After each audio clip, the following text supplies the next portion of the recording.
자, 우린 지난주에 위기를 뛰어넘는 삶의 주인공 다니엘을, 그의 인생 여정을 보았습니다. 1장 마지막 구절은 다니엘의 한평생을 담고 있는 요약된 구절이죠. 다니엘은 고레스 왕 원년까지 있으니라. 이게 지금 포로기 말쯤에 있게 되는 시간대거든요. 그러니까 꽃다운 나이에 제1세대 포로민으로 끌려와서 그 포로기한, 예레미야 선지자로 말하자면 한 70년간의 시간이 경과된 그 뒤쯤에, 그러니까 다니엘로 말하면 그의 인생의 말년에 이르기까지 하나님께서 함께 하신 삶의 여정이 바로 다니엘서에 있습니다. 그는 격변의 세월을 살았습니다. 다니엘만의 경험은 아니겠죠. 우리 저마다 그런 삶을 삽니다. 성도들은 하나님의 나라에 가기까지 많은 환난을 통과해야 될 거라고 주님은 말씀하셨습니다. 바람 한 점 불지 않고 안정되고 편안한 자리가 우리의 인생에 많았던가 보면 사실 그런 날들보다 크고 작은 어려운 일들이 참 많이도 우리에게 있었구나 하는 것을 알 수 있죠. 자, 그럴 때 우리가 어떠한 마음으로 어떠한 삶을 사는가, 이것이 매우 중요한 질문인데요. 그 포로기에 살았던 하나님의 백성들은 이렇게 살아낸 겁니다. 우리가 바벨론의 여러 강변 거기에 앉아서 시온을 기억하며 울었도다. 눈물의 씨를 뿌린 거예요. 그냥 흐느껴 울 것이 아니고 눈물의 기도의 씨를 뿌린 거죠. 그리고 하나님의 때에 이르러 기쁨의 단으로 거두어질 때까지 그렇게 다니엘도 그 한 사람으로서 자신의 몫을 다하여 그렇게 살아온 것입니다. 자, 오늘 본문은 한 절로서 요약된 다니엘의 그 평생에 또 한 번에 부딪힌 위기의 경험을 보여주고 있습니다. 격변의 상황, 역사의 무대로 말하면 신바벨론 제국이 무너지고 이제 메대와 바사인들의 전성시대가 도래해서 이들이 합쳐 이룬 페르시아라고 하는 나라가 일어나는 그 역사의 전환점에서 다니엘이 겪었던 문제에 대하여 오늘 본문은 가르쳐 줍니다. 오늘 우리가 6장을 보는 것인데 그 한 장 앞에 다니엘 5장은요 바벨론 제국의 마지막 역사를 장식했던 벨사살 왕의 에피소드를 담고 있습니다. 벨사살 왕, 그는 흥청망청 자신의 권력을 부귀의 영화에 즐겨하는 도구로 삼았던 인물이죠. 근데 그는 한 잔치를 벌입니다. 그리고 이 여흥을 도두기 위해서 성전 기물로서 하나님의 그 금그릇을 가지고요 술잔을 사용하는 죄를 범합니다. 거기에 더하여 그 자리에서 우상들 그리고 모든 잡다한 신들의 이름을 높여 찬양하는 끔찍한 죄인 줄도 모르고 범하였습니다. 자, 근데 이것이 결정적인 화근이 되죠. 하늘의 왕이 살아계신데 이 땅의 한갓 왕이 하늘의 왕을 무시한 그 경거망동에 대해서 하나님은 침묵하지만은 않으신다 하는 것이 이 역사 속의 사건으로 전개되게 되는 거예요. 바로 벨사살 왕의 이 잔치가 끝나갈 즈음 그의 나라와 그의 운명 역시도 마지막 파티로 끝나버리는 이 역사의 종막을 그가 경험하게 됨으로써 하나님께서는 심판하시는 하나님으로 그 제국을 멸하신 겁니다. 자, 이어지는 역사는 이 역사의 땅의 무대는 같은데 지나가는 사람들이 바뀌어지는 그러한 변화를 보여주고 있습니다. 바벨론 이후에 세워지는 강대국으로서 페르시아. 자, 다니엘서 안에는요 이렇듯 이 다니엘이 살았던 한평생 안에도 왕조가 바뀌고 나라가 바뀌는 격변의 세월을 보여주고 있습니다. 그런데 중요한 건 뭘까요? 세상은 변하고 사람도 변하지만 변함없는 한 분이 계시니 그 하나님께서 이 땅을 다스리시는 분이다. 이것이 바로 다니엘서를 관통하는 매우 중요한 메시지입니다. 이 세상 나라를 다스리시는 하나님의 주권에 관해서. 자, 그것이 누구를 통해 구체적으로 나타납니까? 그 땅에 하나님 나라의 친권 대사로 옮겨 심으신 다니엘과 같은 믿음의 사람들을 통해서 하나님의 나라가 계속해서 전진하는 것을 보여주고 있는 거죠. 자, 오늘 본문은 바벨론의 멸망 후 메대 출신의 사람 다리오가 왕 위에 오르면서 일어난 역사의 기록입니다. 집권 당시 얼마나 뒤숭숭한 분위기였을까요? 그러니 그것을 빨리 안정되게 잡기 위해서 다리오 왕이 시도한 것은 인사 배치를 새롭게 하는 거예요. 전국을 120도로 나눠 고관을 세우고 그들 위에 3명의 다중 총리 제도를 채택해서 그들을 통해서 왕은 통치하였습니다. 자, 그런데 많고 많은 일꾼들을 보지만 왕의 마음에 쏙 든 한 사람이 따로 있는 거죠. 군계 일학이라고 다니엘이 그랬습니다. 비교할 수 없는 그의 탁월함으로 다리오 왕 마음에 쏙 들어버린 거예요. 성경은 이렇게 말씀하고 있죠. 같이 한번 읽어볼까요? 다니엘은 마음이 민첩하여 총리들과 고관들 위에 뛰어남으로 왕이 그를 세워 전국을 다스리게 하고자 한지라. 네, 탑 총리가 되는 거예요. 1인 총리 제도를 다시 채택하려고 왕이 마음을 먹고 있다는 걸 누가 알았죠? 그 밑에 여러 많은 사람들이 그 왕의 심중을 파악한 거예요. 아직 결정되지는 않은 이 중대사 앞에 누가 두려워할까요? 다니엘을 제외한 모든 이 권력가들이 마음이 뒤숭숭한 겁니다. 자리를 뺏길까? 우리의 밥그릇이 뺏기지는 않을까? 그래서 그들은 작당 모의를 시작합니다. 왕의 총애를 받는 다니엘은 이제 그들에겐 공공의 적이 된 거죠. 그리고 다니엘 흔들기에 돌입하게 됩니다. 그들은 털어서 먼지 안 나는 사람 어디 있을까 하는 생각에 이리저리 뒤져보며 다니엘을 조사합니다. 근데 웬걸요? 털어봐도 다니엘에게 먼지가 안 나는 거예요. 공적인 업무에서나 사적인 삶에서나 그야말로 완벽하리만큼 그 당대의 기준에서는 탁월한 삶을 살았던 이가 다니엘이기 때문에 그들은 흠집을 내려 해도 낼 수 없는 것을 알게 되었습니다. 근데 이들이 물러설까요? 물러서지 않죠. 죄가 없으면 없는 죄라도 만들어서 쓰러뜨리자, 2단계 전략에 돌입합니다. 그래서 그들이 세워나가는 그 전략에 있어서 다니엘의 틈을 보았던 건 바로 이 부분이에요. 그들이 이르되 이 다니엘은 그 하나님의 율법에서 근거를 찾지 못하면 그를 고발할 수 없으리라. 여러분, 이 자체가 흠이 아니고 죄가 아니지만 믿지 않는 세상의 기준에서는 믿는 사람들의 신앙을 이유로 해서 건드리면 되겠다 하는 판단이 선 겁니다. 그들이 알았죠. 다니엘이 얼마나 하나님의 말씀에 벌벌 떨었던 사람인지, 하나님의 말씀의 법 앞에 그는 철두철미한 삶을 살아왔던 사람임을 이미 정평이 나 있습니다. 꽃다운 시절 처음 그가 이방 땅에 옮겨왔을 때도 그 먹고 마시는 문제 하나도 그는 하나님의 말씀이 기준된 삶을 살았잖아요. 거기에 뜻을 정하여 그 소문은 그 다니엘의 삶의 모든 사람들에게 아마 그의 평생에 전해졌을 겁니다. 그래서 이 다니엘의 대적자들은 바로 하나님의 말씀에 대한 다니엘의 열심을 이용해서 그를 곤경에 처하게 하리라, 그렇게 도모하게 된 거죠.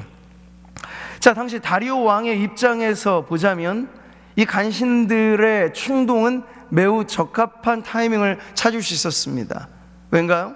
5장 말미에 보면 다리오가 집권할 당시에 나이가 62세라고 합니다. 느즈막이 정권을 잡은 거예요. 그러니 그의 세력이 견고하게 서기란 매우 어려운 거죠. 절대 권력에 대한 다리오 왕의 필요가 그 당시에 있었습니다. 자, 이것을 알아 이들의 모든 결정은 하나로 종합되었습니다. 다니엘을 무너뜨리고 다리오 왕의 마음에 그 필요를 채우는 묘수를 찾아서 그들은 이런 법을 세우고자 한 거죠. 앞으로 30일 동안은 다리오 왕 외에 어느 누구에게도, 어느 신 앞에도 엎드려 절하지 않기, 이게 법이 된 거예요. 만약 이 법을 어길 시 그는 사자굴에 던져넣는 처형을 받게 된다. 아주 엄중하게 금령을 발표하게 된 거죠. 다리오 왕의 듣기에 매우 그럴싸합니다. 자신을 마치 신의 자리에 축혀 세워준 거거든요. 십계명의 1계명, 나 위에 다른 신을 섬기지 말라. 근데 그 나를 다리오는 자신으로 지금 생각하게끔 주변 사람들이 부추긴 거죠. 그래서 왕은 이 매력적인 제안에 주저없이 도장을 찍어줍니다. 전국에 반포되게 되는 거죠. 자, 다니엘서가 가지고 있는 극적인 전개가 바로 이렇습니다. 우리가 1장에서도 보았고 3장의 풀무불 사건도 그렇거니와 지금 6장도 마찬가지, 동일한 패턴의 반복인데요, 역사 속에 하나님의 백성들이 궁지에 몰릴 때, 더 이상 피해갈 수 없는 난관에 부딪힐 때 과연 하나님의 사람은 어떤 결정을 내릴까? 이게 바로 하나님께서 그 역사의 무대 위에 하나님의 백성의 대표로 세워놓으신 다니엘을 통해서 하나님께서 드러내시는 모습이라고 하는 것이죠. 이 악인들의 모략에 궁지에 몰리게 된 다니엘, 그는 과연 어떤 선택을 할까 궁금해할 때 오늘 우리에게 이 10절의 말씀이 바로 한 줄기 빛이 되는 거죠. 우리 10절의 말씀 다시 읽어보겠습니다. 다니엘이 이 조서에 왕의 도장이 찍힌 것을 알고도 자기 집에 돌아가서는 윗방에 올라가 예루살렘으로 향한 창문을 열고 전에 하던 대로 하루 3번씩 무릎을 꿇고 기도하며 그의 하나님께 감사하였더라. 의외로 다니엘의 반응은 매우 분명하고 간단합니다. 여기 강조되어지는 건요, 전에 하던 대로라는 거예요. 전에 하던 대로. 다니엘을 궁지에 몰아넣기 위해 수많은 사람들이 머리를 맞대고 수많은 논의를 거쳐 얼토당토하는 부당한 법령이 지금 발효된 시점입니다. 그런데 다니엘은요, 이 법이 세워지기 전이나 후나 전혀 다를 바 없이 전에 하던 그의 일을 하고 있다고 지금 말씀하고 있죠. 다니엘이 몰랐던 걸까? 아니요, 왕의 도장이 찍힌 것을 알고도 하잖아요. 이 전의 일들도 다니엘은 다 알고 있었습니다. 자기만 빼고 국무회의를 열어버렸어요. 자기만 빼고 많은 사람들이 모여서 다니엘을 궁지에 몰아넣기 위한 법을 세우고 왕은 거기에 승인 도장을 찍어준 거예요. 이 모든 걸 다니엘이 알고 있었습니다. 기도 금지법, 누구를 위한 법입니까? 다니엘을 몰아 세우기 위한 법인 거죠. 자, 그럼에도 불구하고 다니엘의 행동은요, 말보다는 그의 행동으로 지금 보여주고 있습니다. 오늘 본문에 다니엘의 말은 드러나지 않아요. 그가 무슨 말로 대항하는지는 성경은 기록하고 있지 않습니다. 정말로 다니엘은 거기에 말을 섞지 않았었던 거죠. 대신에 그는 말 없는 행동을 연속해서 보여주고 있습니다. 요즘 같으면 우리가 만약 우리 개인의 신앙과 우리의 존엄과 이 모든 것이 짓밟혀지는 상황이라면 이 억울함, 이 원통함, 이건 탄압이다, 규탄하면서 유력한 사람이라면 기자회견을 열었을 겁니다. 아니면 개인 소셜미디어가 발달되어 있으니까 내가 이러한 부당한 대우를 받고 있습니다, 나 좀 도와주십시오 라고 만방에 알렸을 테죠. 다니엘이 살았던 시대는 그러지 못했을 뿐만 아니라 다니엘은 그럴 필요를 느끼지 못했습니다. 왜요? 그가 부딪힌 난관은, 그가 풀어야 할 이 난제는 사람의 말로써, 사람의 도모로서, 사람의 힘으로써 풀 수 없는 문제임을 그가 알았기 때문이죠. 그래서 그는 말없이 행동합니다. 기도라고 하는 말없는 행동에 돌입하게 되는 거죠. 여기서 다니엘의 기도는요, 언어로서 기록되어지는 것보다 더 강조되어지는 건 그의 기도의 삶입니다. 기도의 행동입니다. 그 안에 다니엘의 마음, 다니엘의 의지, 다니엘의 모든 것이 그가 기도하였더라 라고 하는 이 하나에 다 담겨져 있는 거예요. 우리는 말보다 중요한 행동으로서 다니엘의 기도를 지금 보고 있는 것입니다. 습관이라고 하는 건 제2의 천성이라고 말을 하기도 하죠. 습관은 아주 강력한 힘이 있습니다. 우리가 의식적으로 무언가를 깨어서 생각하지 않는 한 우리는 하던 대로 말하고, 하던 대로 움직이고, 하던 대로 생각합니다. 왜 3살 버릇이 80까지 간다고 그러겠습니까? 습관이 그렇게 무서운 것. 자, 지금 우리가 누군가를 알려고 할 때 그 사람의 습관을 들여다보면 그가 누구인지 알 텐데, 다니엘은 지금 자신의 제2의 천성으로서 기도의 습관을 우리에게 보여주고 있는 거죠. 전에 하던 대로 기도함으로 자신의 발언을 대신하고, 전에 하던 대로 기도함으로 세상과의 한거를 그는 대신하고 있습니다. 자기 집에 돌아가서는 윗방에 올라가 예루살렘으로 향한 창문을 열고 전해야 하던 대로, 이 모든 것이 너무나 자연스럽죠. 인위적이지 않습니다. 편안한 다니엘의 습관인 거예요. 하루 3번씩 무릎을 꿇고 기도하고 있는 다니엘. 연례적인 행사가 아니고 무언가 다급하기 때문에 전에 안 하던 일을 그가 하는 것도 아닌, 일은 다급하고 상황은 매우 어려워졌지만 다니엘의 기도로 말하자면 전에 하던 대로의 기도를 쭉 이어가고 있다는 거예요. 여기서 우리는 앞으로 임하셔서 이 어지러운 세상에 하나님의 나라를 완성하실 구원자로서 예수 그리스도의 미리 보기를 지금 대하는 거예요. 그분도 그렇게 사셨거든요. 어떻게 해요? 우리 말씀 같이 한번 읽어볼까요? 새벽 아직도 밝기 전에 예수께서 일어나 나가 한적한 곳으로 가사 거기서 기도하시더니, 예수님도 마찬가지로 늘 하시던 대로 전날이 어떠하든지 그분에게 맞이하는 새날은 늘 하던 대로 일어나 나가 한적한 곳을 찾아 거기서 기도하심으로 하루의 삶을 이어가셨던 겁니다. 사랑하는 성도 여러분, 오늘 우리는 말없이 이어지는 다니엘의 행동, 그 거룩한 습관, 믿음의 창을 열고 하나님께 올리는 다니엘의 기도, 그 안에 담겨져 있는 그 신앙의 진정성을 보게 되는 것이죠. 여러분, 이 기도가 내포하고 있는 건 뭡니까? 그는 어떤 대가라도 불사하겠다는 마음을 갖고 있는 거예요. 사자굴에 집어넣는다 했습니다. 그 자신의 기도가, 창문을 열고 공개적으로 들어지는 자신의 그 기도가 어떤 일을 초래할 건지는 그가 뻔히 알고 있었습니다. 그러니 지금 이 다니엘의 기도는 필생의 기도이고 목숨을 담보로 한 기도라고 할 수 있는 것이죠. 저는 우리가 오늘 살아가고 있는 이 세상을 봅니다. 세상은 요란하죠. 요란한 세상의 특징은 사람의 말들이 가득하다는 거예요. 이 세상은 마치 언어로 지어진 집처럼 사람들은 모든 일에 말을 합니다. 언어는 무성하다 못해 홍수를 이루죠.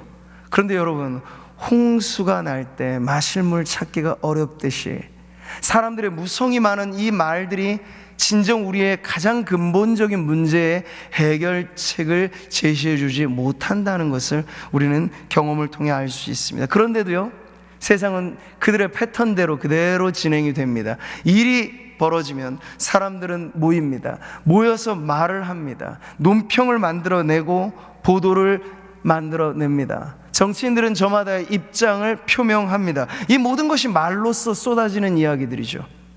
지금 우리가 어찌할 수 없는 이 사회적 재난으로서의 코로나19의 문제를 대하고 있습니다. 근데 이 문제를 대하는 세상의 방식도 여전히 똑같습니다. 날마다 업데이트되는 통계 브리핑, 언론사, 개인 미디어를 통해서 속보와 논평이 계속해서 이어지고 있습니다.